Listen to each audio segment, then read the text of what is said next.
Alberta Primetime with Michael Higgins. Welcome to Alberta Primetime. Ahead tonight, our politics panel on issues emerging from the Battle River Crowfoot by-election. But first, Edmonton's ever-expanding mayoral race. The city really needs to focus on success in providing public services. And ultimately, Edmontonians want a city that we can be proud of. And there's a bunch of stuff that we can do and highlight to make sure people feel that way. Michael Walters is the latest candidate to enter Edmonton's mayoral race. The former two-term city councillor aims to join a ballot that already includes sitting councillors Cartmel and Knack, another former councillor Tony Katerina, and former MP Rahim Jaffer, among others. And Michael Walters joins us now. Yeah, nice to see you, Michael. It's been quite a few years, Mr. Walters. Welcome back. Yeah, thanks. Four years away. Well, indeed. Okay, so what is it about the current municipal political dynamic in Edmonton that causes you to open a door at this moment in time? Well, I think there's a real opportunity to get excited about our city. I feel excited about our city. I feel excited about the next 4 years.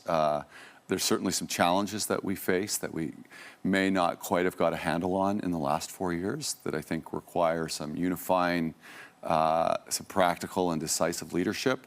I looked at the field, I looked at the challenges and the opportunities. I looked at this moment in time.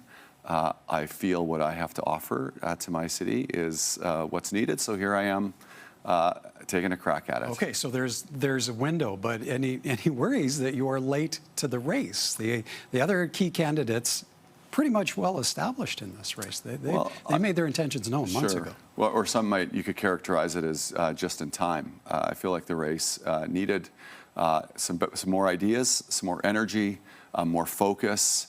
And ultimately, when I think about what the city is facing from a challenge perspective, whether you talk about public safety, affordability, just the basic functioning, what I would call normalizing of mediocrity in some ways, we need to get over those humps and to take advantage of, an enormous opportunity. 140,000 people moving here in the last 4 years since I've been on council, leading the country in large parts of the economy. There's huge opportunities to take advantage of, and I think the city needs a strong leader. And you're looking for an opportunity. So what do you think voters have to choose from on this current mayoral ballot, and what sets you apart?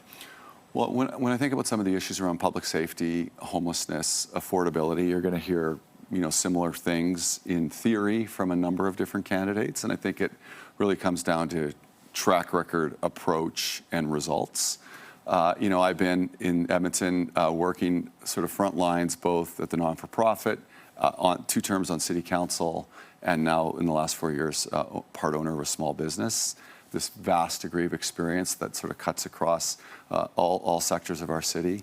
And the challenges that we're facing are going to require some serious leadership. I think it's good to be sort of a project manager if the job is project manager, but when you're vying to be the mayor, it's important that you can unify people and bring people together to drive an agenda forward. Just like it's important to be able to engage everybody as much as possible, but fundamentally at a certain point you have to make decisions, so it's important to be decisive and focused. So when I think about my ability to bring coalitions together, collaborate with people who think differently than me, potentially have to work with a council that's very diverse and I may not agree with all the time, we're going to have to come together, work together, be clear, focused, and make hard decisions that are really for the benefit of our city and taking advantage of those opportunities that I talked about. As you hit the campaign trail, what are you prepared for in terms of the issues that you expect voters to drop on your lap? So I'm been a very active participant in the city of Edmonton, even though I haven't been on council. So I am one of those voters. I was one of those voters who are owning a business downtown. I still see the struggles we're having around safety and the suffering of people languishing on the streets. And that's on the current city council? Well, I see, pardon me? That's on the current city council? Well, I see what I've seen in the last 4 years are those issues around public safety, homelessness. I'm going to hear those issues because I know I experienced those issues myself. My children are now 21 and 18, starting their lives in Edmonton, taking public transit to university. safety on public transit, safety in our communities is going to be an issue. They love Edmonton, my boys. They want to stay in Edmonton. They need to be able to afford homes in Edmonton. So the continued building of housing and the infrastructure to support a growing city is important. I'm going to hear all these issues for sure. And I think what we need to project outwards is a city that is committed to being successful, running successful public services, really helping people and businesses thrive, and a city that we can be proud of. I feel like when we see the homelessness issue as one example, which is really close to my heart, I would see in my going to and fro client meetings in the last 4 years, walking downtown, some of the same people that are suffering there day after day, week after week. And I ask myself, who's looking after these folks? What are we doing about this? Our relationship with the province matters a great deal. There's been a lot of acrimony and divisiveness, different political camps, different issues or different perspectives on how to address that. And it's really not a left-right issue. It's a life and death issue. And the better the relationship with the province, the more lives we're going to save. So I think that is the example of the leadership I bring, is really reaching out, building broad coalitions, getting stuff done, results for people that care about a lot of the same stuff. Where do you stand on the degree of change the provincial government has implemented in municipal governance? Well, I think that speaks back to the relationships. If there's a poor relationship, it's easier for the provincial government to do things to us, which then municipal politicians will respond to with negativity or just generally being upset and not feeling included. I think it's important. There's an inherent power imbalance between federal government, provincial government, between provincial government and municipal government. That is the nature of our Constitution, and that's the world we have to live in. We can't pretend it's anything but that.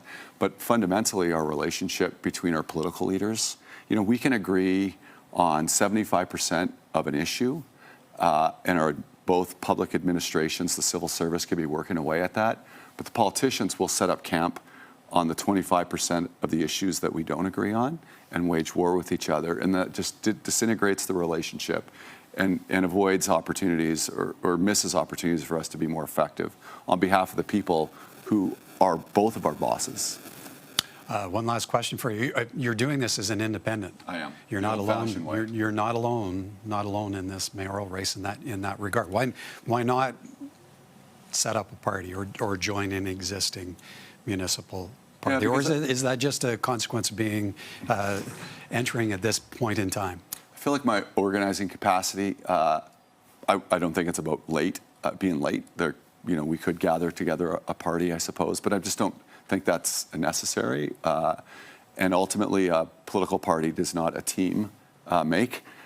So when we get to City Hall, it's the people that the residents of each of the 12 wards send there because of their skills, talents, and the commitments they've made to issues locally and those people's vision for a city as well. So it is those people that are going to show up there that I have to build a team with, packing in my own agenda, my own party with a group of people. I don't know that that's very resilient anyhow. I think what happens, and I've been there before twice, where you get a really interesting collection of people with different experiences. That's the beauty of municipal government. My job as mayor will be to appreciate, understand, develop common ground, and move a cohesive agenda forward that really helps move the city positively, progressively, intelligently, and build a city that people can afford to pay for. All right, Michael Walters. We'll have to leave it there. Good to see you, sir. Yeah, thanks, kindly Michael. for coming. Thanks for having me in.